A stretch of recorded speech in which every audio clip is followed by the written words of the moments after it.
gitu. Dia kumpulin uang harta, nanti tau nggak ujung-ujungnya habis ke mana? Ya Allah cabut tuh keberkahannya. Kadang-kadang dipinjam orang nggak dibalikin, dicuri orang, kadang-kadang kecelakaan, musibah, sakit, habis. sakitnya nggak semua habis. Nah, itulah tamsil Nabi. Siapa orang mengejar agama itu seolah-olah dia mendekati cahaya. Dunia ini bayangan. Kalau kita mendekati cahaya, bayangan kita akan tambah besar. Tapi orang mengejar dunia selalu mengejar bayangan. Coba bayangan dikejar, lama-lama hilang. Bayangan dikejar. Nah itu tamsil. Siapa orang mengejar agama itu dia sama halnya dia mengejar apa? Mendekati cahaya. Kalau mendekati cahaya maka bayangannya tuh akan tambah besar kan? Ikut ya. Nah, kalau dia mengejar bayangan, ya bayangannya bahasa dunia. Maka bayangan itu akan hilang. Dunia coba. Ya seperti bayangan. Kita deketin kita lama-lama hilang. Nah itu tamsil seperti itu. Tipu daya dunia. Ya. Nah dulu ini mereka nih itu tadi dia paham bahwa semua yang potensi yang Allah berikan, harta, kedudukan dan segalanya apa tuh, dia tahu ini milik Allah, amanah dari Allah, dia gunakan lagi untuk tujuan Allah. Nah sekarang kita enggak, kita merasa semua titipan amanah ini adalah milik kita gunakan uang kita bangun rumah kita beli kendaraan apa semuanya untuk akhirnya apa ya untuk fisabilillahnya nggak ada. Timbulnya jadi ria. Iya jadi memperkaya diri, Ria jadi sombong.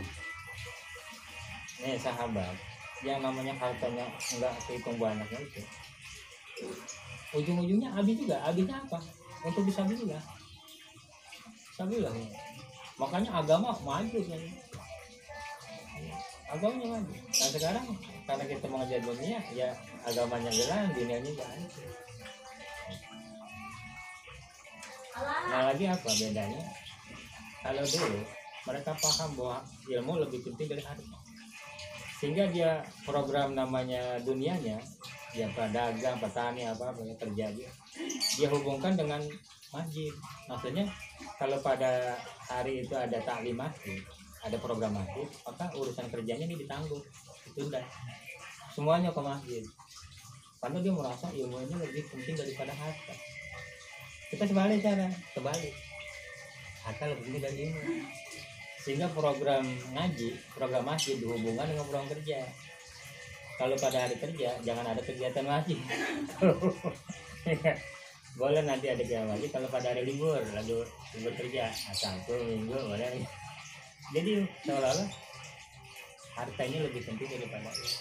Makanya orang sekarang pandai urusan dunia, bodoh urusan Allah. Karena kalau urusan dunia, nyablak dia ngomong.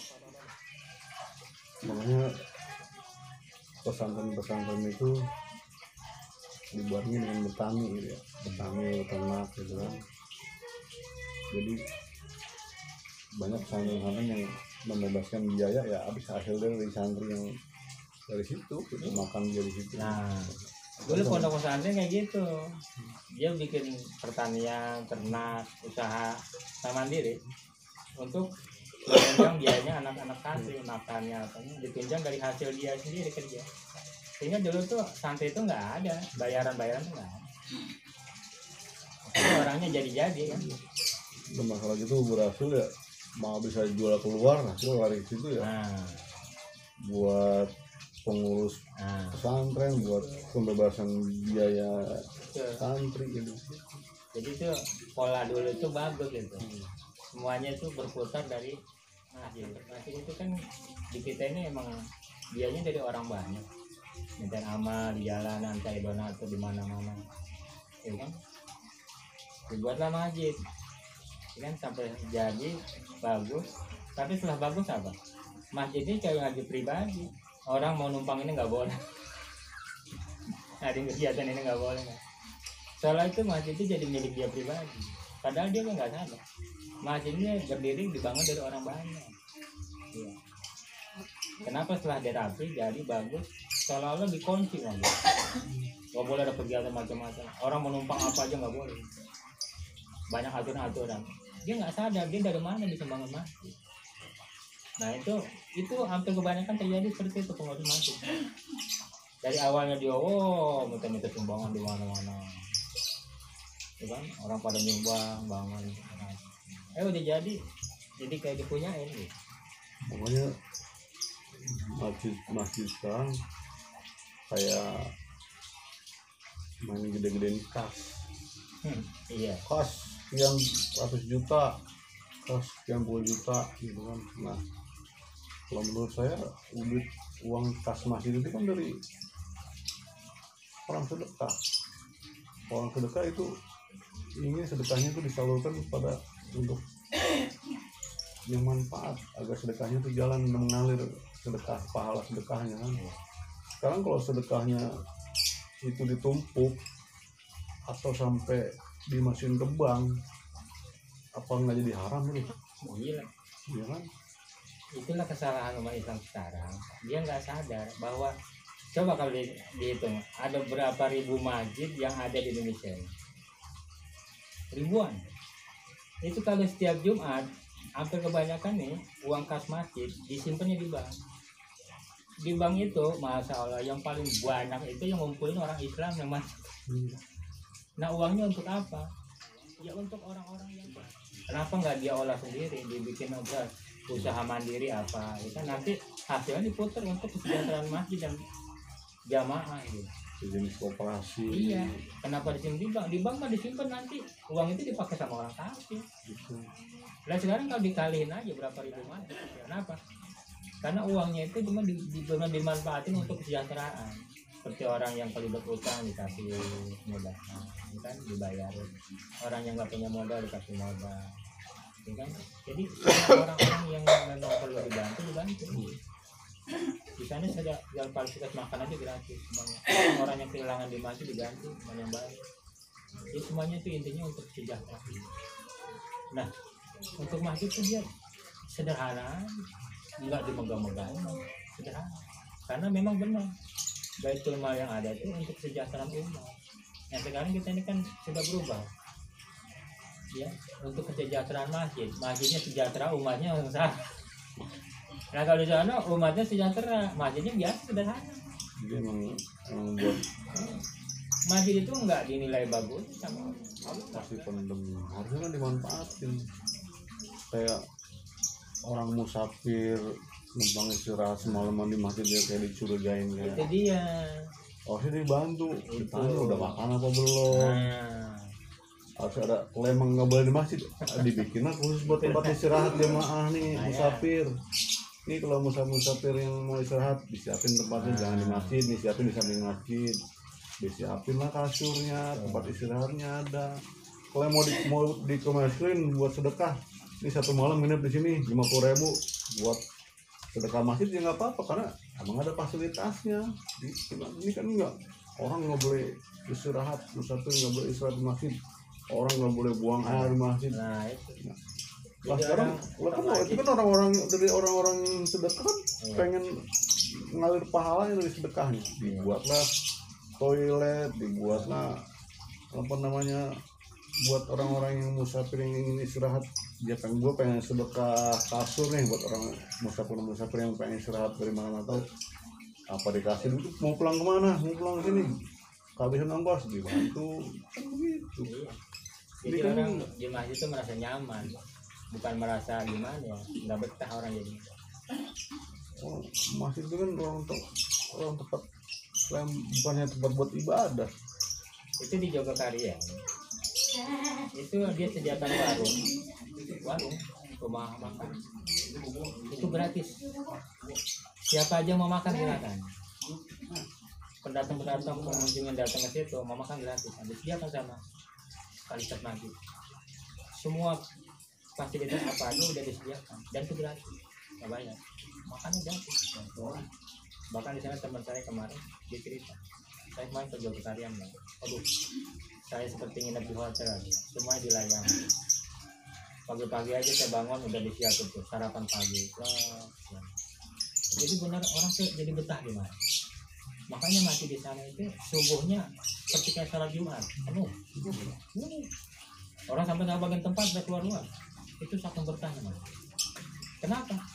Karena orang pada betah di masjid itu karena masjid itu merasa mengayomi, merasa dia mencukupi kebutuhan jasmani rohaninya benar-benar berarti.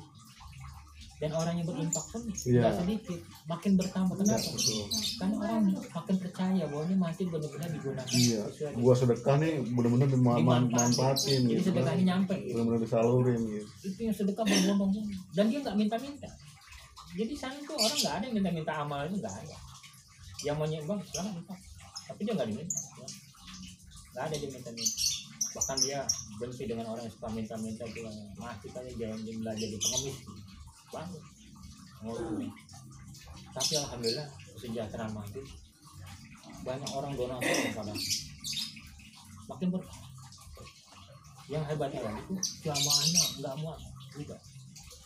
Masjid itu sederhana, kartenya juga biasa, tapi jamaahnya. Nah itu. Jadi masjid itu yang dinilai itu isinya pak, bukan luarnya. Luarnya mah nggak dinilai sama orang.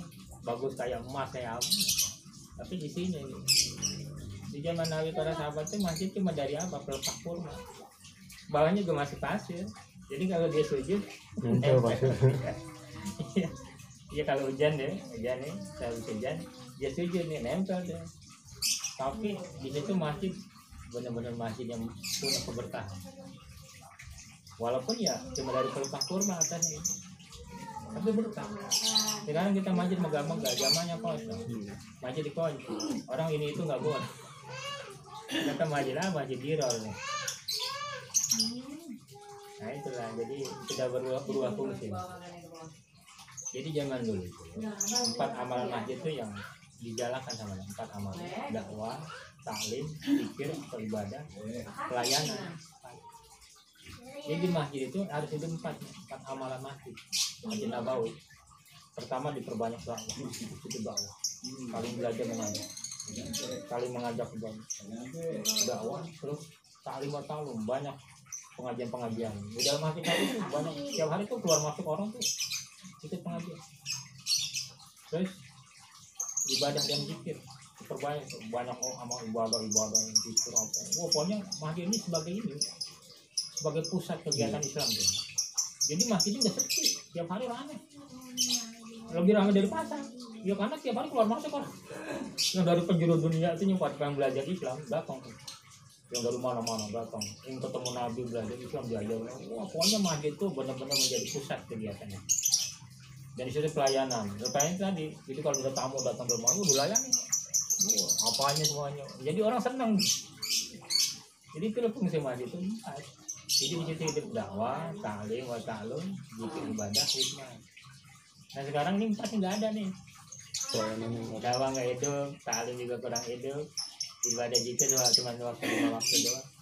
Pelayanan nggak ada pelayanan. Pelayanan itu ya itu tadi kalau ada tamu ada apa, sediain fasilitas apa belum makan kan. Jadi orang tuh senang gitu. Ternyata enak di masjid. Nah, sekarang orang masjid dicurigai. Diusir terus lagi, aduh, mana mau betah di masjid. Kita nyolokin buat cas HP doang kali. Padahal setrumnya HP udah sih. Doang ya, sebenarnya doang kali. Yang cas HP di masjidnya, ini nggak boleh katanya barang masjid. Iya. Di mana-mana masjid malah disediain pak. Disediain tuh buat orang ngecas, bukan malah dilarang. Pak ini malah dilarang. Karena yang bayar listrik itu kan dari sedekahnya jamaah. Nah, iya. Duit lo kalau yang bayarin. Saya pernah itu, saya mah bukan pernah sering, maksudnya ngasih pelajaran sama pengurus, merbot apa, pada begitu tuh. Sering saya bilang, Pak, Bapak nggak boleh begini. Bapak tahu nggak, ini masjid ini dibangun dari uang siapa?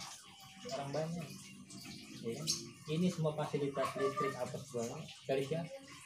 Kipas yang ada semua itu dari siapa? Orang banyak. Bahkan kita nih kerja di sini dibayar dari siapa? Orang banyak. Kok sekarang kita sok kan mentang-mentang gitu kan masjid kita, masjid gua. Kita ini siapa? Nggak boleh begitu pak.